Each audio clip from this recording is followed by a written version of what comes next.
안녕하세요. 제 이름은 박영이라고 합니다. 평생 두 아들을 키우며 시집살이 고단한 세월을 버텨왔습니다. 남편은 일찍 세상을 떠나 저 혼자 아이들을 키웠지요. 큰 아들 준호는 저의 자랑이자 의지처입니다. 성실하고 책임감 있는 성품 덕분에 어디서든 신뢰를 받았고 마침내 안정된 직장과 가정을 꾸렸습니다. 그 과정에서 제게 가장 큰 기쁨을 준 사람이 며느리 수진이었습니다. 처음 집에 인사 오던 날 두 손을 꼭 잡고 어머니, 제가 준호 오빠를 만난 건 제 인생의 복이에요. 라며 눈시울을 붉히던 모습이 아직도 생생합니다. 단정한 옷차림, 예의 바른 태도, 섬세한 말투까지 흠잡을 데 없는 아이였죠. 그래서 저 역시 마음을 놓고 이제는 편히 살아도 되겠구나 생각했습니다. 하지만 그 믿음은 오래 가지 않았습니다. 뒷이야기가 궁금하시다면 좋아요와 구독을 눌러주세요. 안녕하세요. 제 이름은 박영이라고 합니다. 올해 72. 평생을 남편 뒷바라지에 두 아들 키우느라 허리 한번 제대로 펴본 적 없이 살아왔습니다. 젊었을 때는 시어머니 눈치 보느라, 중년에는 애들 학원비 벌려고 새벽부터 시장 좌판 앉았던 기억뿐이죠. 요즘 뉴스 보면 불법 시술, 사기, 보이스피싱 같은 범죄가 판을 칩니다. 특히 작년에 터진 불법 낙태 시술소 사건 기억하시나요? 젊은 여성이 목숨을 잃은 그 끔찍한 사건. 저는 TV 앞에서 혀를 찼죠. 세상에 이런 나쁜 사람들이 다 있나. 그런데 제가 어떻게 알았겠어요. 그 사건이 제 가족과 연결될 줄은. 큰 아들 준호는 그래도 든든한 기둥 같은 놈입니다. 중견기업 과장까지 올라서 월급 꼬박꼬박 받아오고 제게도 용돈 챙겨주는 효자예요. 그리고 3년 전 며느리 수진이를 데려왔을 때 저는 참 안심했습니다. 어머니, 저 이수진이에요. 잘 부탁드립니다. 처음 인사 왔을 때 그 아이는 두 손을 꼭 잡고 제 눈을 똑바로 바라봤어요. 눈시울이 붉어지더니 말했죠. 저도 준호 오빠 같은 남자 만나서 복 받은 것 같아요. 어머니처럼 좋은 분 만나 뵙게 돼서 감사해요. 얼마나 믿음직했는지 모릅니다. 반듯한 옷차림에 단정한 말투, 명절 때마다 음식 준비 도와주고 제 생신 때는 케이크까지 직접 구워왔더군요. 하지만 그 완벽한 가면 뒤에 숨겨진 진실을 저는 그때 전혀 몰랐습니다. 그리고 그 진실이 드러났을 때 제 인생도 우리 가족도 완전히 달라졌죠. 처음엔 사소한 것들이었어요. 어느 날 저녁 준호네 집에 반찬 가져다 주러 갔을 때였습니다. 현관문을 열고 들어서는데 수진이가 거실에서 전화 통화를 하고 있더군요. 제 발소리를 듣자마자 화들짝 놀라며 전화를 끊었어요. 어머니 언제 오셨어요? 방금. 누구랑 통화하니? 아, 친구요. 그냥 친구. 그런데 목소리가 떨렸어요. 그리고 휴대폰 화면을 재빨리 뒤집어 놓더군요. 친구와 통화하는데 왜 그렇게 당황하는 걸까요? 며칠 뒤에는 더 이상한 일이 있었어요. 명절 음식 준비하면서 수진이에게 칼을 건네줬는데 그 아이가 제 손을 피하듯 확 잡아채더군요. 순간 눈빛이 차갑게 변했다가 이내 미소를 지었죠. 죄송해요, 어머니. 깜짝 놀랐어요. 하지만 저는 봤습니다. 그 찰나의 경계심을. 마치 제가 적이라도 되는 양. 어느 밤 화장실 가려고 일어났다가 복도에서 수진이 목소리를 들었습니다. 준호는 출장 간 날이었어요. 그 아이는 베란다에서 누군가와 통화하고 있었죠. 안 돼, 절대 안 돼. 내가 말했잖아. 다시는 연락하지 말라고. 그 일은 끝났어. 목소리가 절박했어요. 간절함과 두려움이 섞인 그런 톤이었습니다. 제발, 제발 나 좀 내버려둬. 나 이제 새 삶 살고 있다고. 오빠한테 들키면 끝이야. 전부 다 끝나는 거라고. 저는 숨죽이고 들었습니다. 그리고 소름이 돋았어요. 끝난다는 게 뭘까요? 그 일은 대체 뭐고 왜 남편한테 들키면 안 되는 걸까요? 또 다른 날에는 수진이가 우편물을 받고 창백해지는 걸 봤어요. 갈색 봉투였는데 발신인 이름이 없더군요. 그 아이는 황급히 봉투를 가방에 숨기고는 제게 억지 미소를 지었죠. 광고 우편이에요, 어머니. 하지만 손이 떨리고 있었어요. 광고 우편 때문에 그렇게 겁먹은 얼굴을 할 리 없었죠. 이상했어요. 뭔가 석연치 않았습니다. 며느리가 명절 때마다 친정 이야기를 일절 꺼내지 않는 것도 친구 만난다며 나갈 때마다 묘하게 조바심 내는 것도 SNS는 왜 하나도 안 하는지도 전부 다 수상했어요. 저는 모른 척했지만 마음 한켠에 의심이 싹 텄습니다. 아무래도 저 아이 뭔가 큰 비밀을 숨기고 있지 않나 감이란 건 무섭습니다. 오래 산 세월의 촉이라 해야 할까요? 제 안에서 뭔가가 속삭이기 시작했어요. 파고들어야 한다고. 알아내야 한다고.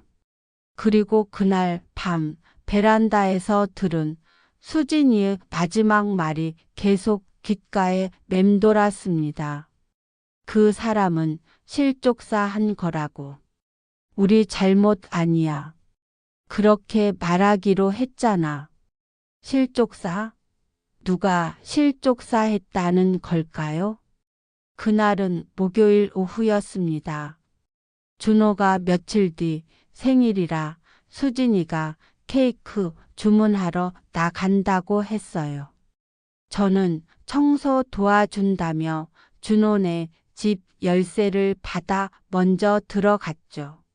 거실 먼지 털고 주방 설거지하고 침실 이불 정리하면서 시간을 보냈습니다. 그러다 옷장 서랍을 정리하던 중이었어요. 서랍 깊숙한 곳 낡은 손수건 밑에 두툼한 갈색 봉투가 숨겨져 있었습니다. 처음엔 그냥 지나치려 했어요. 하지만 봉투 모서리에 법원 로고가 희미하게 보이더군요. 손이 저절로 움직였습니다. 봉투를 꺼내 펼쳤어요. 안에는 법원 서류 몇 장, 병원 진료 기록지, 오래된 신문 스크랩 그리고 이름이 적힌 메모지가 있었습니다. 첫 번째 서류. 피고인 이수진 당시 26세은 무면허 의료행위 및 불법 낙태 시술 방조 혐의로 숨이 멎었습니다. 두 번째 서류는 집행유예 판결문이었어요. 2년 전 불법 시술소에서 일하다 적발됐다는 내용. 하지만 그 다음 서류가 진짜 충격이었습니다. 공범 관계, 주범 김태호 브로커, 이수진 시술 보조, 박민지 간호조무사, 정우석 자금 담당 조직이었어요. 단순히 며느리 혼자 저지른 실수가 아니라 조직적 범죄였던 겁니다. 신문 스크랩에는 작은 기사가 있었어요. 불법 시술소 적발, 22세 여대생 사망, 주범 김태호 도주 중. 사진 속에 수진이 얼굴이 흐릿하게 보였습니다. 모자이크 처리됐지만 그 눈빛은 제가 아는 며느리의 눈이었어요. 그리고 기사 옆에 수진이가 직접 쓴 메모가 있었습니다. 태호 오빠, 제발 연락 좀 해줘. 경찰이 또 찾아왔어. 내가 어디 있는지 봐라라고. 나 정말 무서워. 손이 떨렸습니다. 그때 또 다른 봉투가 바닥에 떨어졌어요. 안에는 사진이 여러 장 들어 있었습니다. 수진이와 낯선 남자가 함께 찍은 사진. 둘 다 흰 가운을 입고 있었어요. 뒤에는 수술대 같은 게 보였고요. 뒷면에 날짜가 적혀 있었습니다. 3년 전. 준호 만나기 직전이었죠. 그리고 마지막 사진. 검은 비닐봉지에 쌓인 무언가를 차 트렁크에 싣는 사진이었어요. 수진이와 그 남자가 함께. 얼굴이 공포에 질려 있었습니다. 뒷면에 수진이 필체로 쓰여 있었죠. 이 사진만은 절대 없애면 안 돼. 이게 내 보험이야. 태호가 나를 버리면 이걸로 같이 끌어내릴 수 있어. 서류가 바닥에 떨어졌고 저는 그 자리에 주저앉았습니다. 착한 며느리, 효녀 같은 며느리. 제 손을 꼭 잡고 감사하다던 그 아이가 이런 끔찍한 과거를 숨기고 있었다니. 게다가 단순한 실수가 아니라 조직적 범죄의 일원이었다니. 현관문이 열리는 소리가 들렸어요. 어머니 다녀왔어요. 수진이 목소리였습니다. 저는 황급히 서류를 봉투에 다시 넣고 서랍을 닫았어요. 하지만 손이 너무 떨려서 사진 한 장을 미처 챙기지 못했죠. 그 검은 비닐봉지 사진. 어머니, 청소 다 하셨어요? 수진이가 침실로 들어왔습니다. 저는 태어난 척 일어서며 사진을 재빨리 주머니에 넣었어요. 응, 다 했어. 나 이만 갈게. 벌써요? 저녁이라도 하고 가시죠. 아니야, 집에 일이 있어서. 저는 그 아이의 얼굴을 똑바로 쳐다봤습니다. 환하게 웃고 있는 얼굴. 그 아래 숨겨진 검은 과거. 순간 소름이 돋았어요. 집으로 돌아오는 내내 머릿속이 복잡했습니다. 며느리의 가면이 산산조각 나는 순간이었죠. 그런데 이상하게도 제 안에서 묘한 쾌감 같은 게 올라왔습니다. 이제 내가 진 카드가 생겼네. 엄청난 카드. 그날 밤 저는 주머니에서 사진을 꺼내 다시 봤습니다. 검은 비닐봉지.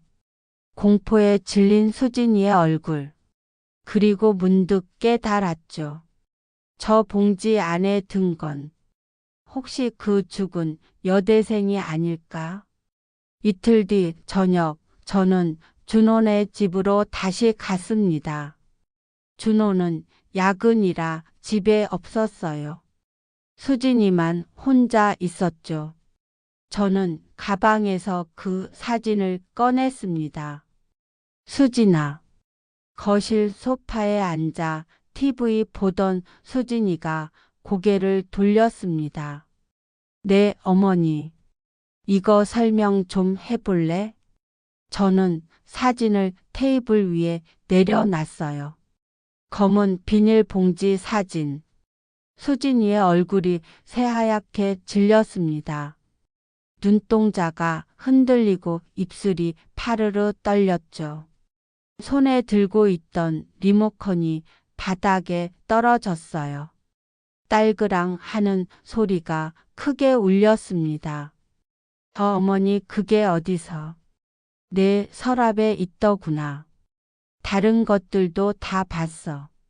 법원 서류, 신문, 기사, 내가 쓴 메모까지. 아니에요, 그건.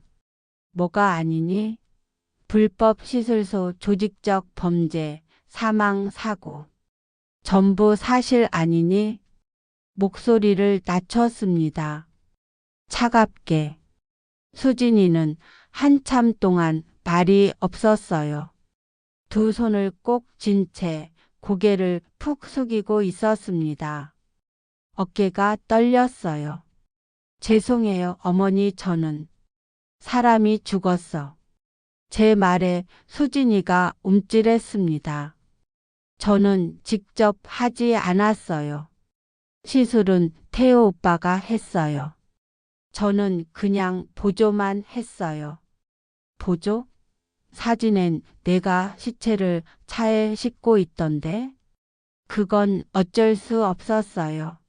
태호 오빠가 시키는 대로 할 수밖에 없었어요. 안 하면 저도 같이 잡힌다고 협박했거든요. 수진이가 고개를 들었습니다. 눈가가 젖어 있었어요. 저는 피해자예요, 어머니. 처음엔 정말 몰랐어요. 그냥 병원 보조 일인 줄 알았어요. 나중에 알고 보니 불법이었고 그만두려고 했는데 사고가 터졌고. 그래서 경찰 조사받고 재판받고 집행유예 받았어요. 태우 오빠는 도망갔고 저만 남았어요. 저는 새로 시작하고 싶었어요. 과거를 묻고 싶었어요. 그래서 준호 오빠를 만났고. 준호는 몰라? 네, 아무도 몰라요. 만약 오빠가 알면. 수진이의 목소리가 갈라졌어요. 헤어지자고 할 거예요. 당연히 누가 이런 과거 있는 여자랑 살고 싶겠어요. 넌 그게 싫은 거지? 네, 저는 진짜 오빠를 사랑해요. 과거는 지우고 싶어요. 제발. 수진이가 무릎까지 꿇더군요. 저를 올려다보는 그 눈빛엔 절박함이 가득했어요. 어머니, 제발요 오빠한테는 바라지 말아주세요. 제발요, 저 이렇게 빌게요. 저는 팔짱을 끼고 내려다 봤습니다. 빈다고 숨겨지는 게 아니야.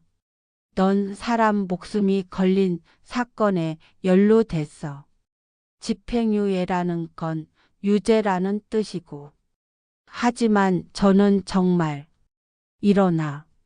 어머니, 일어나라고. 수진이가 천천히 일어섰습니다. 저는 그 아이의 어깨에 손을 올렸어요. 나도 며느리가 불쌍해서 말 안 할 수는 있어. 수진이의 얼굴에 희망이 떠올랐습니다. 정말요? 정말 말 안 하실 거예요? 대신 조건이 있어. 조건이요? 앞으로 내 말 잘 들어야 해. 뭐든지. 알겠지? 수진이의 표정이 굳었습니다. 희망과 두려움이 동시에 스쳤어요. 네, 어머니. 뭐든지 들을게요. 그 대답을 듣는 순간 제 입가에 미소가 번졌습니다. 이제 넌 내 거야. 그날 밤 잠을 이룰 수 없었습니다. 천장을 바라보며 수없이 뒤척였어요. 머릿속에선 온갖 생각이 소용돌이쳤죠. 내가 지금 뭘 하려는 거지? 양심이 속삭였습니다. 며느리의 약점을 쥐고 협박하는 시어머니. 그게 옳은 일인가요? 하지만 다른 목소리도 들렸어요. 왜 나만 평생 당하고 살아야 해? 시집 와서 20년 시어머니 눈치 보며 살았습니다. 밥하고 빨래하고 청소하고. 제 의견 한 번 제대로 말해 본 적 없어요. 며느리가 뭘 안다고 시어머니 말씀이 법이야. 그런 말들 속에서 숨죽이고 살았죠. 남편한테도 무시당했어요. 당신은 집이나 봐. 자식들도 컸을 땐 제 말 귀담아 듣지 않았습니다. 엄마는 옛날 사람이라 몰라. 평생 뒷방 늙은이 취급 받았어요. 그런데 이제 처음으로 제 손에 힘이 쥐어졌습니다. 누군가를 제 뜻대로 움직일 수 있는 힘. 며느리의 비밀이라는 강력한 무기. 창밖을 보니 달이 떠 있었어요. 차가운 달빛이 방 안을 비췄죠. 문득 TV에서 봤던 뉴스가 떠올랐습니다. 불법 시술로 사망한 여대생의 부모가 울부짖던 모습. 우리 딸만 돌려주세요. 제발. 그 부모는 아직도 진실을 모를 겁니다. 딸을 시신이 어디에 묻혔는지, 누가 진짜 책임자인지. 내가 경찰에 신고하면 그 가족이 진실을 알 수 있겠지. 정의로운 생각이었어요. 하지만 곧 다른 생각이 고개를 들었습니다.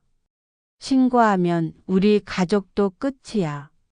준호는 충격받을 거고 이혼할 거고 주변 사람들 손가락질 받을 거야. 그리고 솔직히 저는 며느리의 비밀을 이용하고 싶었어요.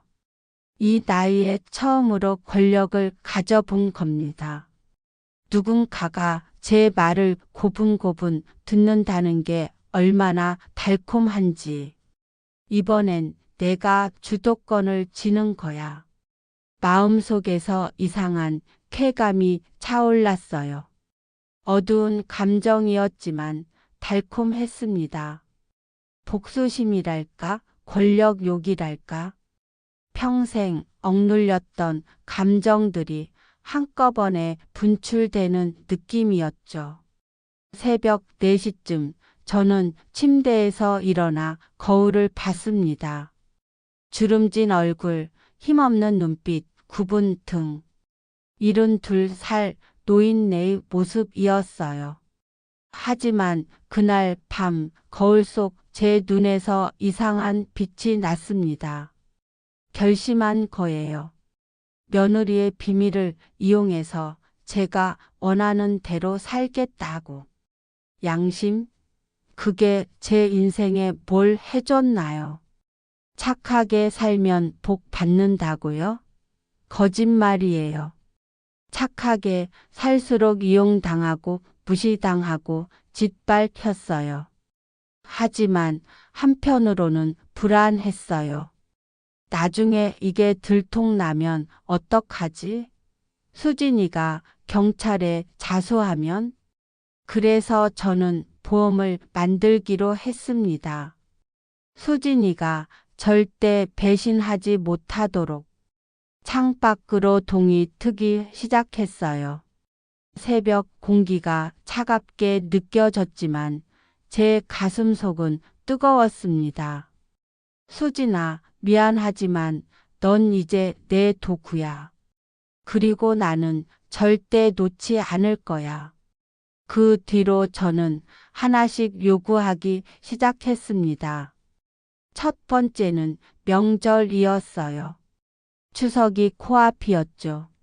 원래는 큰 집, 작은 집 며느리들이 나눠서 음식 준비를 했는데 그날 저는 수진이에게 전화했습니다. 수진아, 이번 추석 음식은 내가 다 준비해. 네? 하지만 작은 집 올케랑 같이 하기로. 내가 다 해. 알겠지? 전화 너머로 침묵이 흘렀어요. 수진이는 대답했습니다. 네, 어머니. 목소리가 떨렸지만 거부하지 못했죠. 추석 당일 수진이는 새벽 5시부터 부엌에서 혼자 음식을 준비했어요. 전, 나물, 잡채, 갈비찜, 20가지가 넘는 음식을 혼자서 만들었습니다. 얼굴은 창백했고 눈 밑에 다크서클이 짙었어요.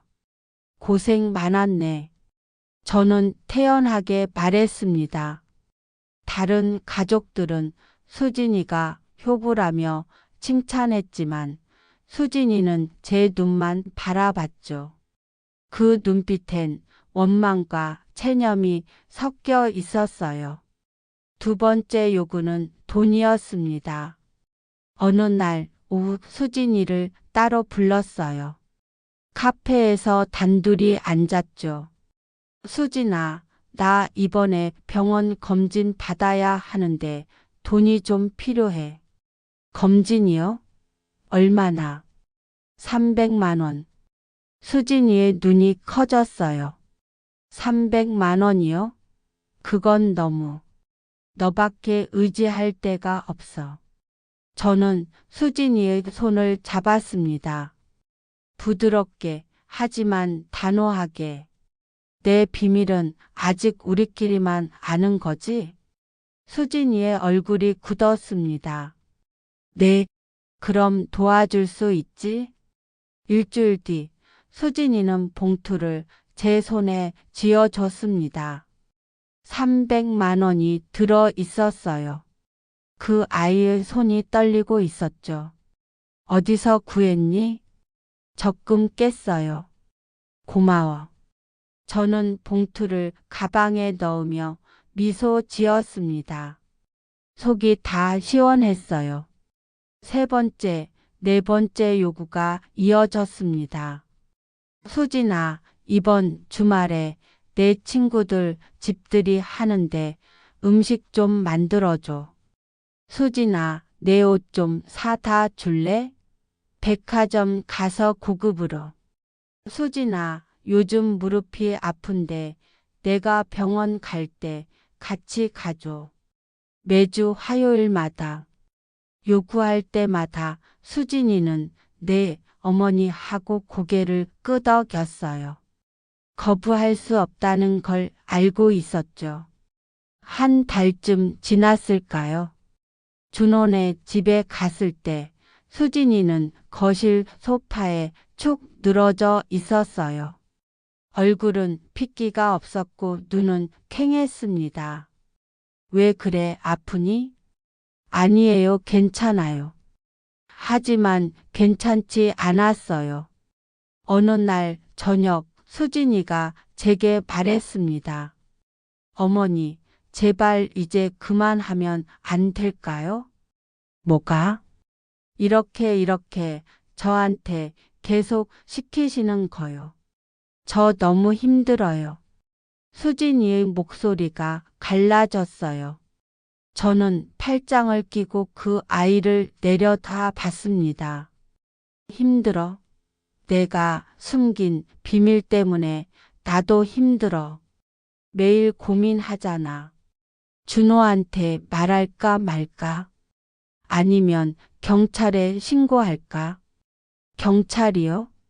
수진이의 얼굴이 새하얗게 질렸어요. 응, 생각해 봤어. 내가 연루된 그 사건, 아직 미제 사건이더라. 주범 김태호는 아직도 도망 중이고, 경찰이 너한테 다시 연락 오면 집행유예 취소될 수도 있대. 그건 안 돼요. 그럼 내 말 잘 들어. 그게 내가 할 수 있는 유일한 방법이야. 수진이는 더 이상 바라지 못했습니다. 고개를 떨구고 눈물만 뚝뚝 떨어뜨렸죠. 며칠 뒤 또 다른 요구를 했습니다. 수진아, 다음 주에 내가 친구들이랑 제주도 여행 가는데 경비 좀 보태줘. 얼마나요? 150만 원이면 될 것 같아. 수진이는 아무 말도 하지 않았어요. 그저 고개만 끄덕였죠. 눈빛은 완전히 죽어 있었습니다. 통장을 확인해 보니 어느새 600만 원이 넘게 보였더군요. 전부 수진이한테서 받은 돈이었어요. 하지만 저는 멈출 수 없었어요. 마약처럼 중독됐거든요. 누군가를 제 뜻대로 움직이는 그 느낌에 평생 무시당하고 살았던 제가 이제는 명령하는 사람이 됐다는 그 사실에. 그런데 어느 날 이상한 일이 생겼습니다. 현관문을 열고 들어서는데 낯선 남자가 계단 아래에 서 있었어요. 30대 초반쯤 되어 보이는 날카로운 인상의 남자였죠. 저와 눈이 마주치자 그는 재빨리 고개를 돌리고 사라졌습니다. 왠지 불길한 느낌이 들었어요. 그날 밤 수진이에게 전화했습니다. 수진아, 요즘 내 주변에 이상한 사람 없니? 이상한 사람이요? 응. 누가 널 미행하거나 그런 거. 전화 너머로 침묵이 흘렀어요. 숨소리만 들렸습니다. 왜 그러세요, 어머니? 그냥. 조심해. 전화를 끊고 나니 왠지 모를 불안감이 밀려왔어요. 혹시 김태호? 도망 중인 그 주범이 수진이를 찾아온 걸까? 아니면 경찰? 아니면 다른 누군가? 그날 밤 저는 잠들기 전에 며느리의 비밀 서류들을 다시 꺼내 봤습니다. 제 방 금고 안에 고이 보관해둔 증거들이었죠. 사진, 서류, 메모. 전부 복사해서 따로 보관했어요. 만약을 대비해서. 그리고 문득 깨달았습니다. 제가 지금 하고 있는 일이 협박이라는 걸, 범죄라는 걸. 하지만 멈출 수 없었어요. 등 뒤에서 누군가가 내 어깨를 짚는 듯한 느낌이 들었습니다. 뒤를 돌아봤지만 아무도 없었죠.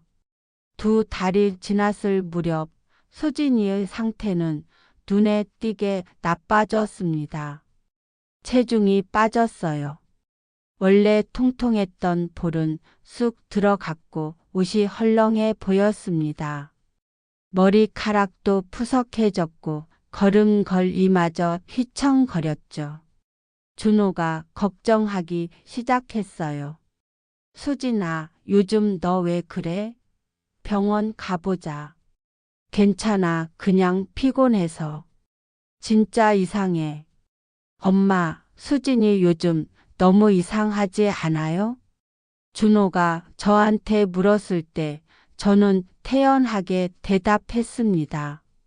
며느리도 며느리, 다름대로 스트레스가 있겠지. 하지만 속으로는 쾌감이 올라왔어요.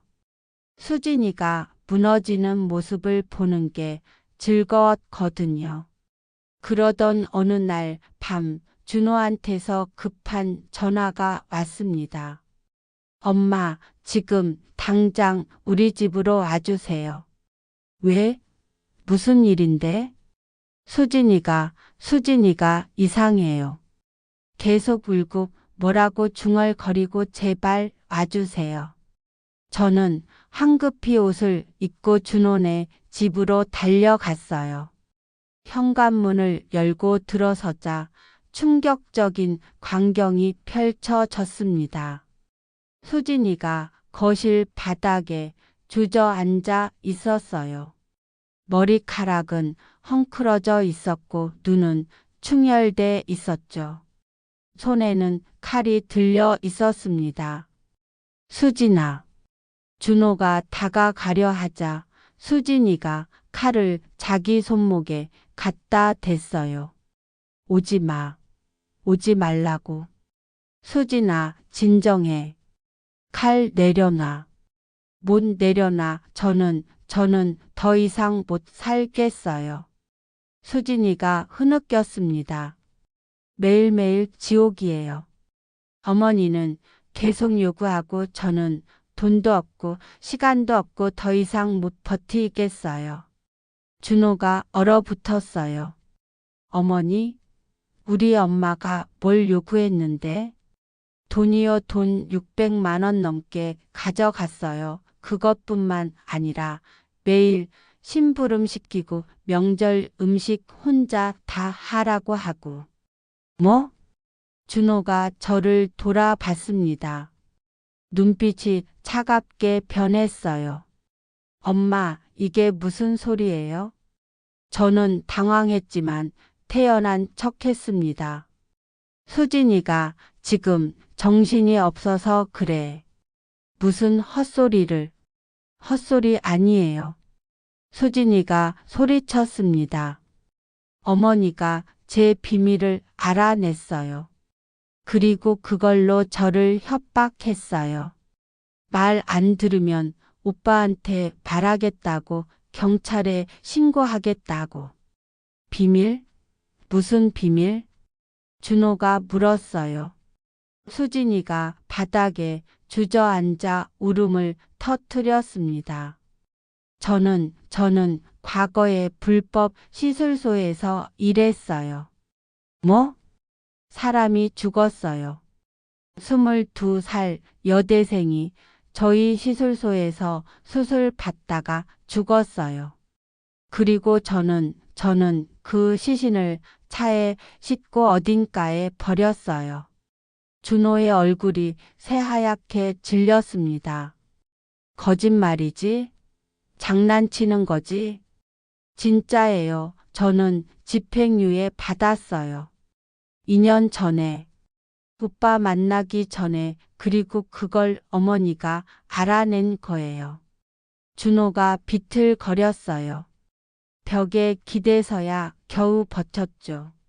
그럼 넌 나한테 거짓말한 거야? 처음부터 끝까지? 아니에요. 과거는 숨겼지만 오빠를 사랑하는 건 진심이에요. 정말이에요. 사랑. 준호가 비웃듯 웃었어요. 사랑하는 사람한테 이런 거짓말을 해? 사람 죽인 일을 숨기고 결혼해? 저는 직접 죽인 게 아니에요. 똑같아. 공범이잖아. 준호의 목소리가 거실 전체에 울렸습니다. 그때 현관 초인종이 울렸어요. 준호가 문을 열었습니다. 밖에는 2명의 남자가 서 있었어요. 한 명은 양복을 입은 중년 남자, 다른 한 명은 경찰 제복을 입고 있었죠. 이수진 씨 계십니까? 양복 남자가 물었어요. 누구세요? 준호가 떨리는 목소리로 물었습니다. 서울지방경찰청 강력계 김민수 형사입니다. 이수진 씨와 관련된 사건으로 조사할 게 있어서 왔습니다. 수진이가 비명을 질렀어요. 안 돼요. 형사가 안으로 들어왔습니다. 저를 보더니 눈을 가늘게 떴어요. 혹시 박영일 씨 맞으십니까? 네, 그런데 어떻게 제 이름을? 익명 제보가 들어왔습니다. 박영희 씨가 며느리 이수진 씨를 협박하고 금전을 갈취했다는 내용이었습니다. 그리고 이수진 씨가 2년 전 불법 시술소 사건에 연루됐다는 정보도 함께 제공됐고요. 제 머릿속이 하얗게 변했어요. 누가 제보를 한 거죠? 형사가 휴대폰을 꺼냈습니다.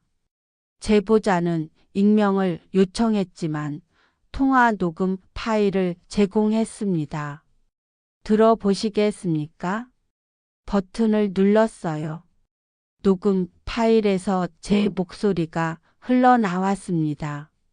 수진아, 다음 주에 내가 친구들이랑 제주도 여행 가는데 경비 좀 보태줘. 얼마나요? 150만 원이면 될 것 같아. 어머니, 저 이번 달 월급도 다 드렸잖아요. 그럼 어디서든 구해와. 내 비밀 지켜주는 게 공짜는 아니잖아. 준호한테 말할까? 아니면 경찰에 신고할까? 녹음이 끝났어요. 준호가 저를 돌아봤습니다. 눈빛에 배신감과 분노가 가득했어요. 엄마, 이게 진짜예요? 저는 말을 잇지 못했습니다. 형사가 말했어요. 박영희 씨, 협박 및 공갈 혐의로 조사받으셔야겠습니다. 그리고 이수진 씨, 2년 전 사건에 대해 추가 조사가 필요합니다. 당시 주범 김태호가 최근 검거됐는데 진술 과정에서 새로운 사실들이 드러났습니다. 김태호를 잡았다고요? 수진이가 놀란 표정으로 물었어요. 네. 그리고 그가 진술하길 실제 시술을 강제로 시킨 건 자신이고 이수진 씨는 협박당해 어쩔 수 없이 따라 한 거라고 했습니다. 증거도 제출했고요. 수진이의 눈에서 눈물이 주르륵 흘러내렸습니다. 그럼 저는 재조사 후 혐의가 줄어들 가능성이 있습니다. 하지만 일단은 조사에 협조해 주셔야 합니다. 준호가 무릎을 꿇고 바닥에 주저앉았어요. 이게 꿈이겠지, 악몽이겠지. 형사가 저를 보며 말했습니다. 박영희 씨, 동행하시죠. 제 손에 수갑이 채워졌습니다. 차가운 새 감촉이 손목을 조였어요.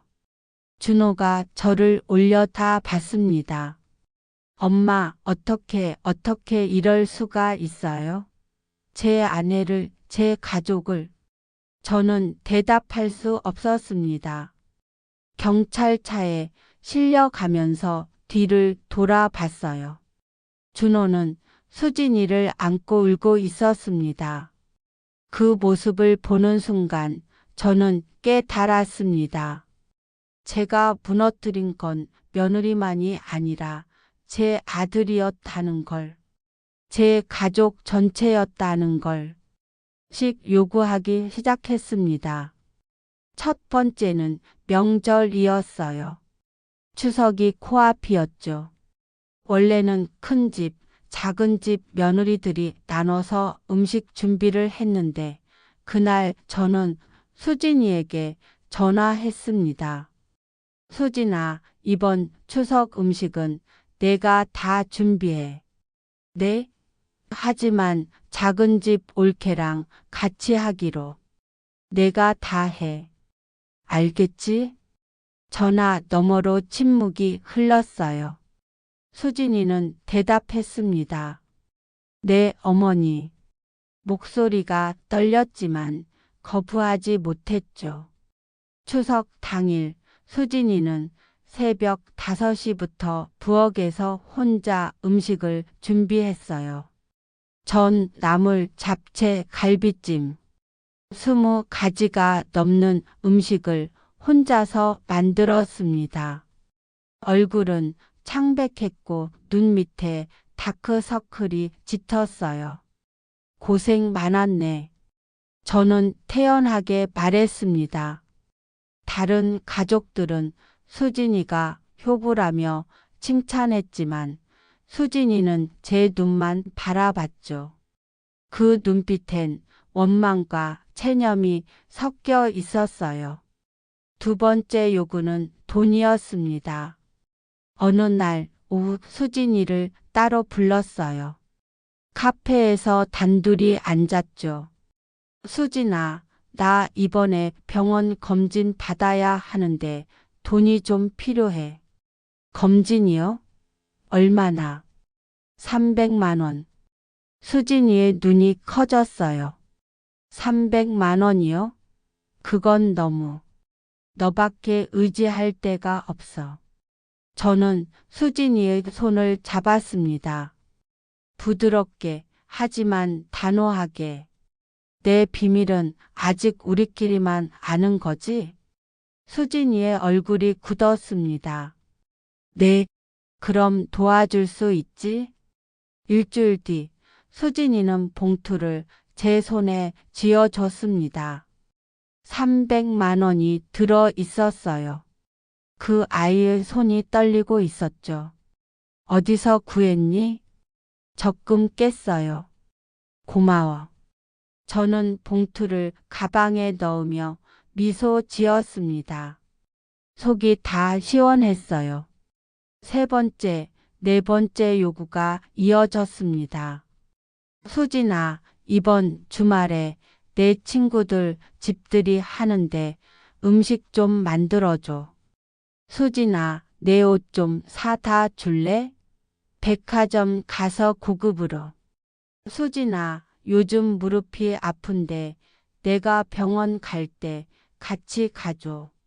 매주 화요일마다. 요구할 때마다 수진이는 네, 어머니 하고 고개를 끄덕였어요. 거부할 수 없다는 걸 알고 있었죠. 한 달쯤 지났을까요?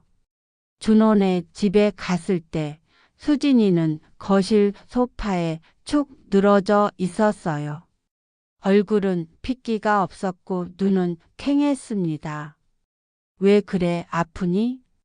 아니에요, 괜찮아요. 하지만 괜찮지 않았어요. 어느 날 저녁 수진이가 제게 말했습니다. 어머니, 제발 이제 그만하면 안 될까요? 뭐가? 이렇게 저한테 계속 시키시는 거요. 저 너무 힘들어요. 수진이의 목소리가 갈라졌어요. 저는 팔짱을 끼고 그 아이를 내려다 봤습니다. 힘들어? 내가 숨긴 비밀 때문에 나도 힘들어. 매일 고민하잖아. 준호한테 말할까 말까? 아니면 경찰에 신고할까? 경찰이요? 수진이의 얼굴이 새하얗게 질렸어요. 응. 생각해 봤어. 내가 연루된 그 사건 아직 미제 사건이더라. 주범 김태호는 아직도 도망 중이고 경찰이 너한테 다시 연락 오면 집행유예 취소될 수도 있대. 그건 안 돼요. 그럼 내 말 잘 들어. 그게 내가 할 수 있는 유일한 방법이야. 수진이는 더 이상 바라지 못했습니다. 고개를 떨구고 눈물만 뚝뚝 떨어뜨렸죠. 며칠 뒤 또 다른 요구를 했습니다. 수진아, 다음 주에 내가 친구들이랑 제주도 여행 가는데 경비 좀 보태줘. 얼마나요? 150만 원이면 될 것 같아. 수진이는 아무 말도 하지 않았어요. 그저 고개만 끄덕였죠. 눈빛은 완전히 죽어 있었습니다. 통장을 확인해 보니 어느새 600만 원이 넘게 보였더군요. 전부 수진이한테서 받은 돈이었어요. 하지만 저는 멈출 수 없었어요. 마약처럼 중독됐거든요. 누군가를 제 뜻대로 움직이는 그 느낌에 평생 무시당하고 살았던 제가 이제는 명령하는 사람이 됐다는 그 사실에. 그런데 어느 날 이상한 일이 생겼습니다. 현관문을 열고 들어서는데 낯선 남자가 계단 아래에 서 있었어요.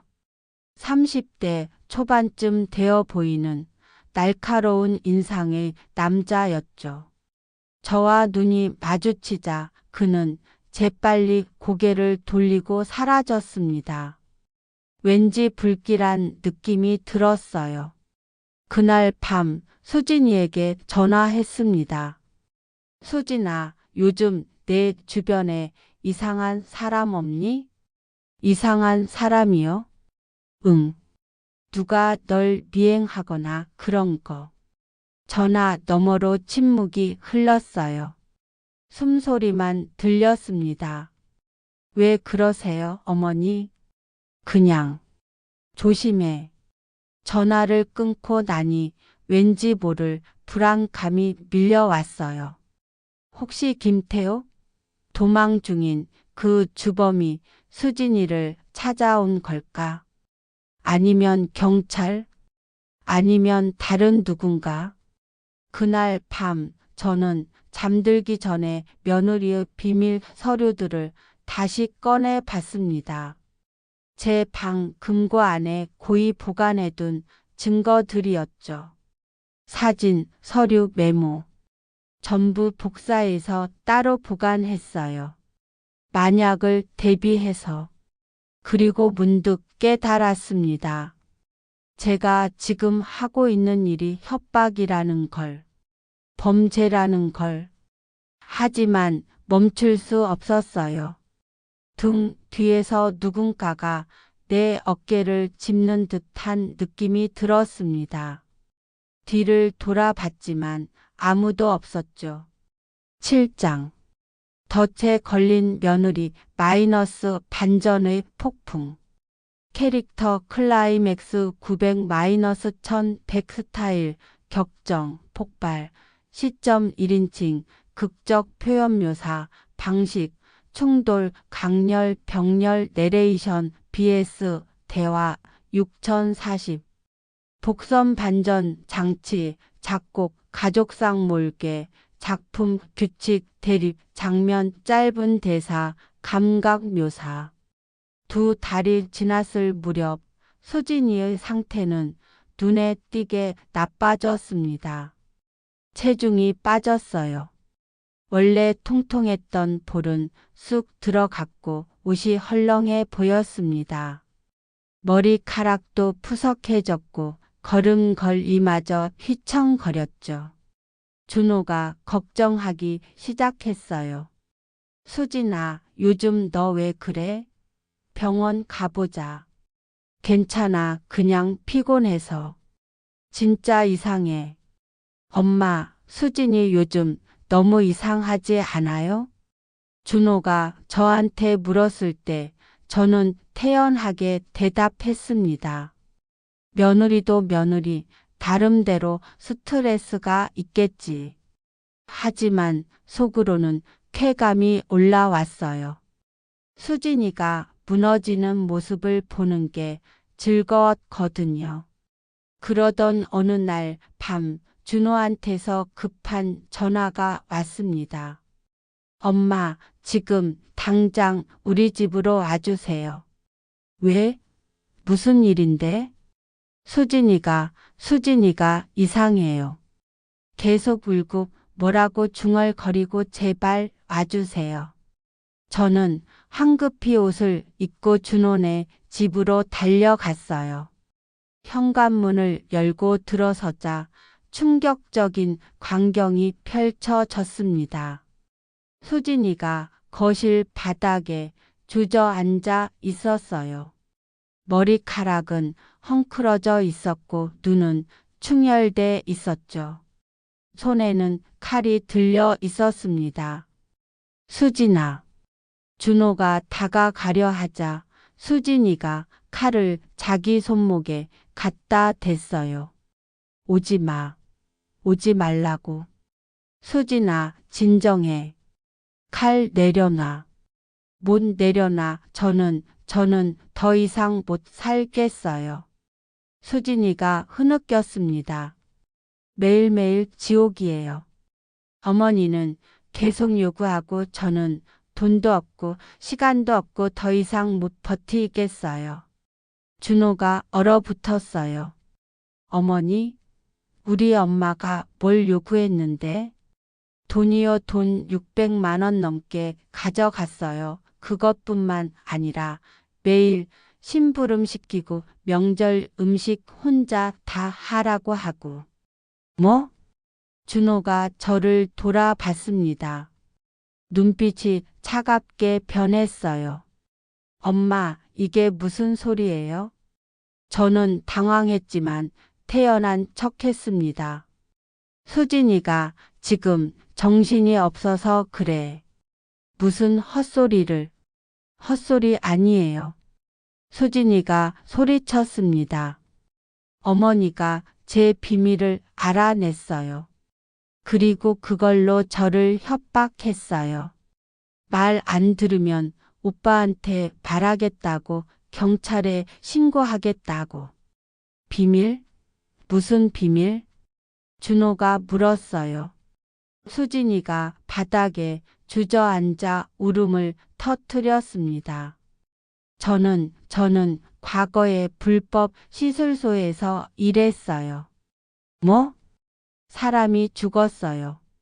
22살 여대생이 저희 시술소에서 수술 받다가 죽었어요. 그리고 저는 그 시신을 차에 싣고 어딘가에 버렸어요. 준호의 얼굴이 새하얗게 질렸습니다. 거짓말이지? 장난치는 거지? 진짜예요. 저는 집행유예 받았어요. 2년 전에. 오빠 만나기 전에. 그리고 그걸 어머니가 알아낸 거예요. 준호가 비틀거렸어요. 벽에 기대서야 겨우 버텼죠. 그럼 넌 나한테 거짓말한 거야? 처음부터 끝까지? 아니에요. 과거는 숨겼지만 오빠를 사랑하는 건 진심이에요. 정말이에요. 사랑. 준호가 비웃듯 웃었어요.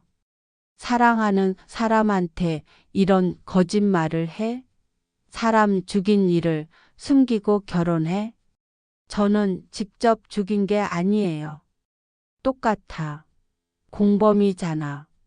준호의 목소리가 거실 전체에 울렸습니다. 그때 현관 초인종이 울렸어요. 준호가 문을 열었습니다. 밖에는 2명의 남자가 서 있었어요. 한 명은 양복을 입은 중년 남자, 다른 한 명은 경찰 제복을 입고 있었죠. 이수진 씨 계십니까? 양복 남자가 물었어요. 누구세요? 준호가 떨리는 목소리로 물었습니다. 서울지방경찰청 강력계 김민수 형사입니다. 이수진 씨와 관련된 사건으로 조사할 게 있어서 왔습니다. 수진이가 비명을 질렀어요. 안 돼요. 형사가 안으로 들어왔습니다. 저를 보더니 눈을 가늘게 떴어요. 혹시 박영일 씨 맞으십니까? 네, 그런데 어떻게 제 이름을? 익명 제보가 들어왔습니다. 박영희 씨가 며느리 이수진 씨를 협박하고 금전을 갈취했다는 내용이었습니다. 그리고 이수진 씨가 2년 전 불법 시술소 사건에 연루됐다는 정보도 함께 제공됐고요. 제 머릿속이 하얗게 변했어요. 누가 제보를 한 거죠? 형사가 휴대폰을 꺼냈습니다. 제보자는 익명을 요청했지만 통화 녹음 파일을 제공했습니다. 들어보시겠습니까? 버튼을 눌렀어요. 녹음 파일에서 제 목소리가 흘러나왔습니다. 수진아, 다음 주에 내가 친구들이랑 제주도 여행 가는데 경비 좀 보태줘. 얼마나요? 150만 원이면 될 것 같아. 어머니, 저 이번 달 월급도 다 드렸잖아요. 그럼 어디서든 구해와. 내 비밀 지켜주는 게 공짜는 아니잖아. 준호한테 말할까? 아니면 경찰에 신고할까? 녹음이 끝났어요. 준호가 저를 돌아봤습니다. 눈빛에 배신감과 분노가 가득했어요. 엄마, 이게 진짜예요? 저는 말을 잇지 못했습니다. 형사가 말했어요. 박영희 씨, 협박 및 공갈 혐의로 조사받으셔야겠습니다. 그리고 이수진 씨, 2년 전 사건에 대해 추가 조사가 필요합니다. 당시 주범 김태호가 최근 검거됐는데 진술 과정에서 새로운 사실들이 드러났습니다. 김태호를 잡았다고요? 수진이가 놀란 표정으로 물었어요. 네. 그리고 그가 진술하길 실제 시술을 강제로 시킨 건 자신이고 이수진 씨는 협박당해 어쩔 수 없이 따라 한 거라고 했습니다. 증거도 제출했고요. 수진이의 눈에서 눈물이 주르륵 흘러내렸습니다. 그럼 저는 제 조사 후 혐의가 줄어들 가능성이 있습니다. 하지만 일단은 조사에 협조해 주셔야 합니다. 준호가 무릎을 꿇고 바닥에 주저앉았어요. 이게 꿈이겠지, 악몽이겠지. 형사가 저를 보며 말했습니다. 박영희 씨, 동행하시죠. 제 손에 수갑이 채워졌습니다.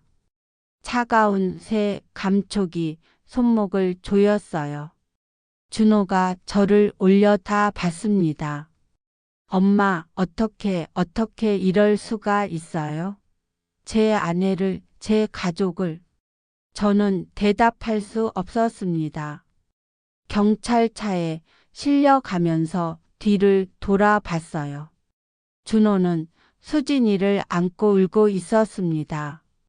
그 모습을 보는 순간 저는 깨달았습니다. 제가 무너뜨린 건 며느리만이 아니라 제 아들이었다는 걸, 제 가족 전체였다는 걸. 8장. 교훈 혹은 경고 마이너스 정의의 심판.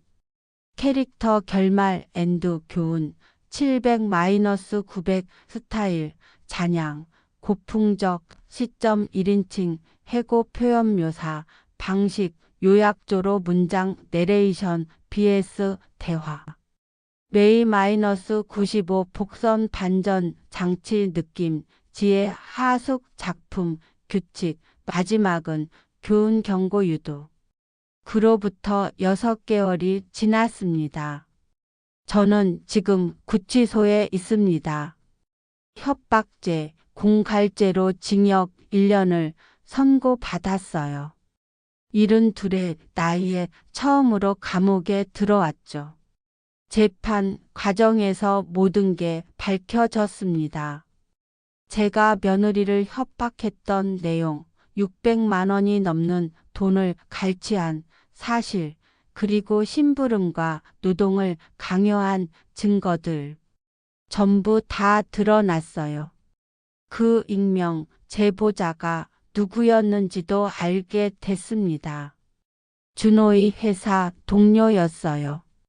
우연히 수진이가 준호 회사 앞에서 우는 모습을 목격하고 사정을 들은 뒤 경찰에 신고한 거였죠.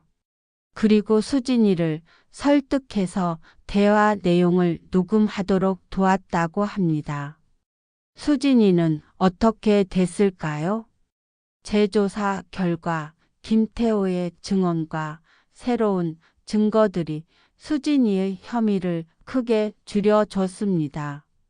강압에 의한 방조였다는 게 인정됐고 집행유예는 그대로 유지됐지만 추가 처벌은 없었어요.